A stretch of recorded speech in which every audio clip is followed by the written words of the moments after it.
Hello friends. இன்னைக்கு இந்த வீடியோல நம்ம என்ன பார்க்க போறோம்னு சொல்லிட்டு பார்த்தீங்கன்னா, அந்த பேட் டச் விஷயத்த பாரு வந்து இன்னும் கையிலேயே வச்சுட்டு இருக்காங்க. கண்டிப்பா அத டிக்கெட் டூ ஃபினாலே டாஸ்க் வரும்போது, அத யூஸ் பண்ணி கம்ருதீன பிரேக் பண்றதுக்கு நெறைய சான்சஸ் இருக்கு அப்படின்னு சொல்லிட்டு ஒரு நியூஸ் வந்துட்டு இருக்கு. அது என்ன அப்படிங்கிறத இந்த வீடியோல நம்ம டீட்டெயிலா பார்க்க போறோம். வீடியோக்குள்ள போறதுக்கு முன்னாடி நீங்க சிபி ட்ரெண்டிங்க்கு புதியவரா இருந்தா மறக்காம நம்ம சேனல சப்ஸ்கிரைப் பண்ணி ஃபாலோ பண்ணிக்கோங்க. வாங்க வீடியோக்குள்ள போலாம். லாஸ்ட் வீக்கே விஜய் என்ன சொல்லியிருந்தாரு அப்படின்னு சொல்லிட்டு பார்த்தீங்கன்னா, பாருகிட்டயும் கம்ருதீன் கிட்டயும் நீங்க 2 பேருமே கேம தனித்தனியா விளையாடுங்க. எஃப்ஜே என்ன சொல்லியிருந்தாரு அப்டின்னா, பாருவோட பாரு வந்து கம்ருதீனோட கேம டேக் ஓவர் பண்றா அப்டிங்கிற மாரி தெரியுது. அததான் நானும் அப்டி ஃபீல் பண்றேன் அப்டின்னு எஃப்ஜே சொல்லியிருந்தாரு. அததான் நானும் ஃபீல் பண்றேன் அப்டின்னு சொல்லிட்டு கம்ருதீனும் அதே தான் சொல்லியிருந்தாரு.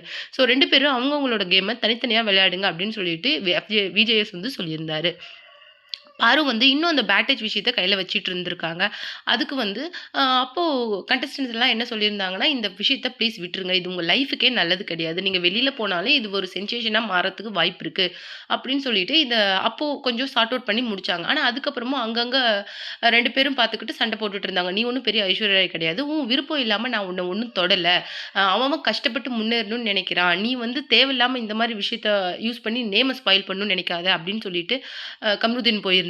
அதுக்கப்புறமேலு ஃபேமிலி மெம்பர்ஸ் ஒருத்தரா வந்து அவங்க கிட்ட இருக்கிற எல்லா அ அட்வான்டேஜ், டிஸ்அட்வான்டேஜ் வந்து சொல்லியிருந்தாங்க. நீங்க இதுக்கு மேல கேம எப்படி ப்ரொசீட் பண்ணா நல்லாருக்கும் அப்படிங்கிற மாரியும் பேசிட்டு இருந்தாங்க.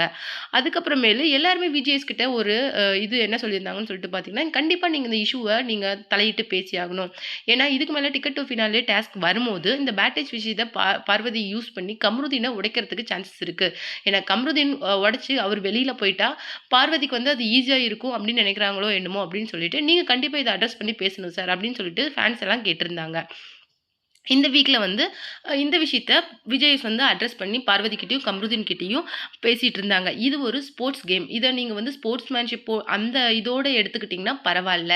இந்த இந்த விஷயம் வந்து உங்க லைஃப்க்கே நல்லது கிடையாது. உங்க கெரியரையே இந்த காலி பண்ணக்கூடிய விஷயம். நீங்க இத ரொம்ப சாதாரணமா நெனச்சுட்டு இருக்கீங்க அப்படின்னு சொல்றாங்க. ஆனா ஸ்ட்ரெய்ட்டாவே பார்வதி கிட்ட விஜய் வந்து கேட்கும்போது, "இல்ல சார் அப்படியெல்லாம் எதுவும் இல்ல" அப்படின்னு சொல்லிட்டு அவங்க அந்த மாரி எதுவுமே சொல்லல.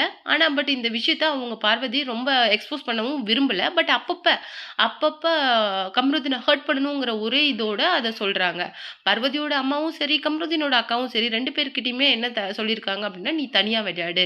ஏன்னா பார்வதியோட அம்மா இதுல எக்ஸ்க்ளூசிவா என்ன சொல்லியிருப்பாங்கன்னு சொல்லிட்டு பார்த்தீங்கன்னா, "நீ ஒரு ஜான்சி ராணி. ஏன்னா நீ நீ இதுவரைக்கும் சாதிச்சதே ரொம்ப அதிகம். என் வயசுக்கு உன்னுடைய அந்த சாதனை வந்து ரொம்ப பெருசா தெரியுது."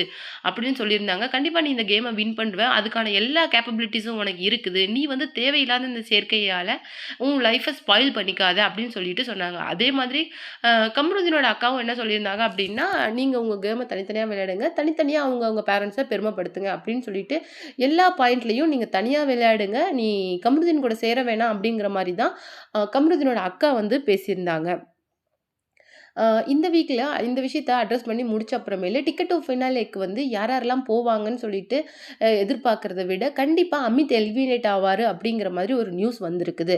கூட சுபிக்ஷா இல்லன்னா கனி அப்படிங்கிற டபுள் எவிக்ஷன் வந்து இருக்கும். ஏன்னா, நாட்கள் வந்து ரொம்ப குறைவா இருக்குது. ஆனா ஆட்கள் வந்து அதிகமா இருக்கிறாங்க. ஸோ டபுள் எவிக்ஷன் அப்படிங்கிறது ரொம்ப கண்டிப்பா தேவை அப்படிங்கிற மாதிரி டீம் நெனைக்குது. இத பத்தி நீங்க என்ன நெனைக்கிறீங்க? அப்படிங்கிற உங்களுடைய கமெண்ட்ட மறக்காம நம்ம கமெண்ட் பாக்ஸ்ல குடுத்துருங்க.